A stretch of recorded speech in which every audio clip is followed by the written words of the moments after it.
বসিয়ে দিয়েছিলাম, গরম হয়ে গেছে।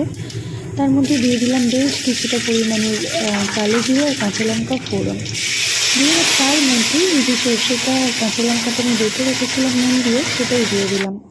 তো এখানে আমি আর আলাদাভাবে কোনো লবণ আমি অ্যাড করব না।